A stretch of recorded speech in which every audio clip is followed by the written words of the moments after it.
So Lindsay not being on the team sheet tonight, can you explain what happened there and how was her presence missed on the field? Yeah, I think Lindsay was in the team, and when the players turn up to the facility, Lindsay had a little small issue with something, and she went to see the doctor, and the doctor pulled her from the game, which is, Lindsay's health and well-being and being fit to play is more important than one game of football. So we took her off the team sheet and we adjusted it.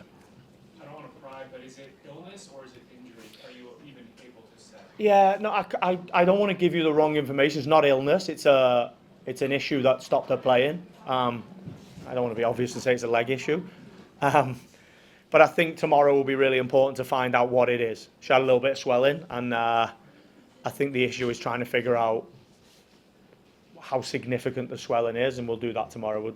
In these situations, I give the medical team the time to go figure it out. That Pollard Burgundy wave, Nick, was it frustrating in terms of what the team was doing attacking-wise, not creating chances? How would you compare this to maybe some of the other more disappointing results at home this season? Yeah, listen, I just said then I can't fault the players' endeavour and attitude and application and trying to push to get into the game and trying to get ahead and at 1-0 down, trying to get the goal back. I think it's the story of our season, really. I'm certain that we'll review it and see many, many moments where we should create chances, and we just have to continue to work at that to become much, much better in those areas.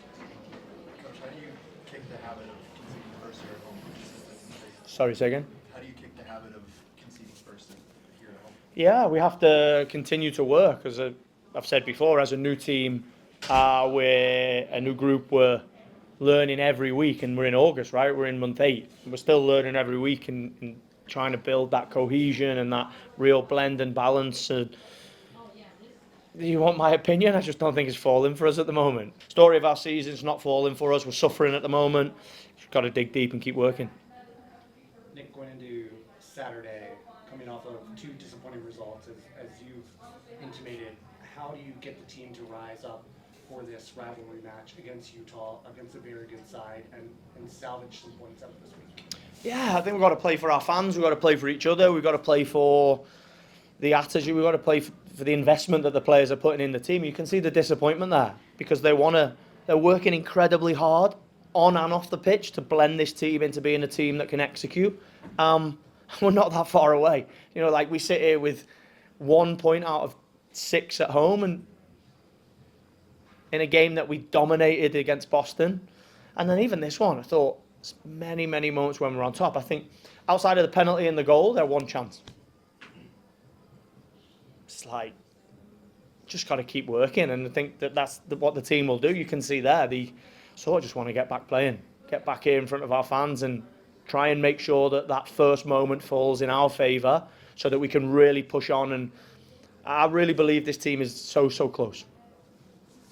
You've often praised the mentality of this group. Have you seen them take these frustrations inside and now not allow it to sort of boil over or become distract from the overall goal? It's always, we've always shown a reaction. I think the team know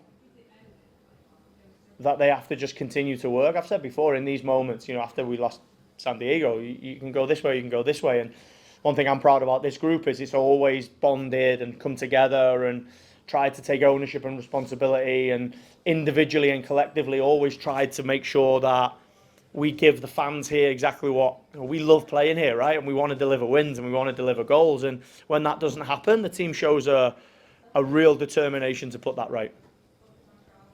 Nick, you don't want to overreact to a couple of bad games, given what you just said about how the team is capable and can be better than where they are on the table right now. But at what point does this maybe create some urgency, or have you reevaluate how the club should handle the back end of this transfer window? Listen, I think you guys read between the lines when I spoke after Washington. There are 2 ways that you can accelerate the progress of a team. That is a really significant one, and we're really lucky that the window is open. The one thing I can say, and the one thing I will say, is I'm really content with the way that the club works. From ownership right the way through front office, GM, there is a real determination. It's difficult. It's so difficult to try and bring in players of the level that we want to bring in. We are working, really working to try and make it happen, and I'm confident that we will. One more, Nick. For the players on the roster tonight, Yuzu gets the start, Yuna comes in and looks dangerous, Ali, Tosh all have great chances, Delaney, 100 appearances. Talk about them.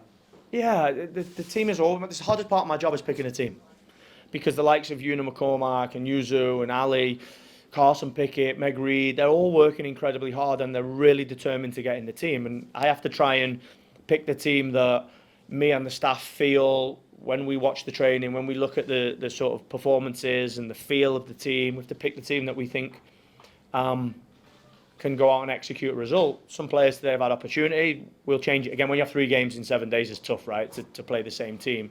So there'll be some changes again going into Utah, and Utah is another opportunity. As I've said before, right, like there are so much learning in all of these moments. You have to be really invested and really curious in learning why we didn't go 1-0 ahead tonight and why we couldn't react to going 1-0 down.